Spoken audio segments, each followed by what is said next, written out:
Teachings from Master Ching Yen, Tzu Chi Monthly, Issue 705. At the recycling station, the elderly use both their hands and minds, doing good deeds and speaking kind words. Every sentence contains the Dharma. Every word encourages goodness. In old age one is a treasure. If we can even turn garbage into gold, how much more should we help the human mind return to the Buddha nature, manifesting pure and undefiled great love in this world? When we do recycling, it is not only to purify the human mind, but also to purify the earth. Because we live on the earth, relying on it for our survival, the pollution people cause and the garbage discarded after enjoyment all damage the earth. The Master gave an example. In order to satisfy people's craving for taste, meat must be supplied, and thus animal husbandry requires raising large numbers of livestock. The breathing and excretion of these animals produce massive pollutants. When people feast on their flesh and gnaw on their bones, it actually harms human wisdom without their realizing it. Facing today's climate change, with the imbalance of the four elements bringing disasters, humanity must truly reflect deeply, and with gratitude cherish and protect the earth that supports human survival. The key to reducing destruction and lessening pollution lies in people's minds being content. Those who are content are always joyful. Content people know gratitude. When everyone is content and mutually grateful, the world will be a pure land of joy. Strong winds test whether a big tree's roots are deeply grounded. In the same way, external circumstances test whether one's mind stands firm. Toward others, be grateful. Toward oneself, be patient. On the morning of June 26th, while walking in the reception room, the Master was accompanied by Brother Lin Tian Lai, who shared with him the latest issue of the Tzu Chi Monthly.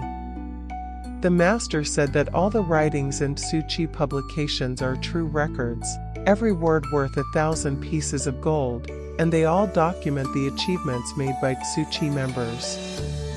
In fact, they do a lot but speak little, so the missions and humanities must carefully record them.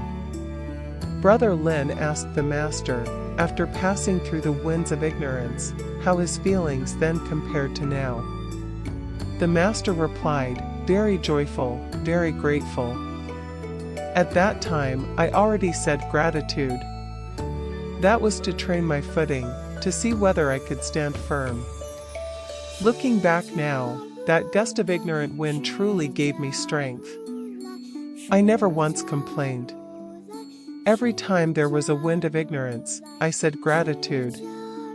To see whether a tree's roots are deep and firm requires a strong wind to test it. Doesn't Master get angry? You have done so much for the world, and Tzu Chi members have also done so much for humanity.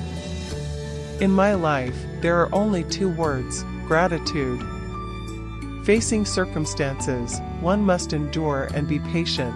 Toward people, one must be grateful. I have never verbally chanted the Buddha's name, but I am constantly reciting gratitude. During a morning discussion with the medical team at Taipei Tzu Chi Hospital, the Master gave a teaching. When the body is in pain, it is truly bitter. Every second feels like a year, unbearably difficult. Therefore, among Tzu Chi's four missions, charity reaches globally, and medicine must be accessible to all humanity. Some patients travel from overseas, thousands of miles to Taiwan, because they know that in Tzu Chi hospitals their suffering will be understood, and they can receive treatment in peace. The Master said that the most painful part of illness is when one clearly feels unwell, yet medical tests show nothing wrong. This brings frustration and helplessness, and even causes family members to complain or fail to understand. Therefore, doctors must differentiate the symptoms and prescribe accordingly, while also guiding family members to understand the patient's feelings. No matter how advanced technology becomes, the truth of life's suffering, the suffering of the body, cannot be truly felt by doctors.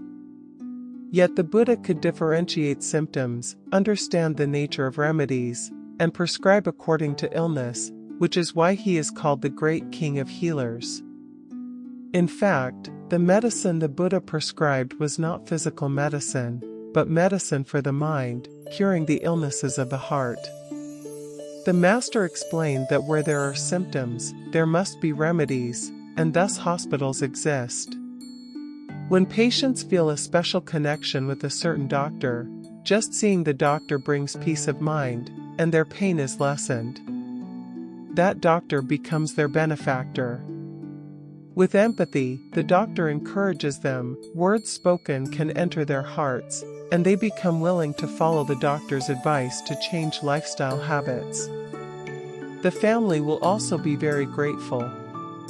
When children accompany their elders to the clinic, doctors treating the elder should also find ways to help the children fulfill their filial piety, using our medical humanism to assist and educate them.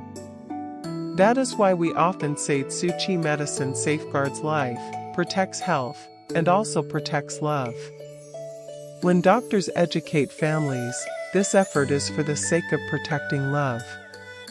Summed up, this is goodness, it is great compassion for all without distinction, great mercy for those with whom we are one, a pure and undefiled love. Closing blessing. Journal from Gen Shifu, September 23, 2025. May all worlds be at peace. May wisdom and blessings benefit all beings. May obstacles be dissolved. May all find freedom from suffering and return to peace. Reposted by Venerable De Gen. Fundamental Mind Journal from Gen Shifu. Translated by Ching Hawking. Malaysia.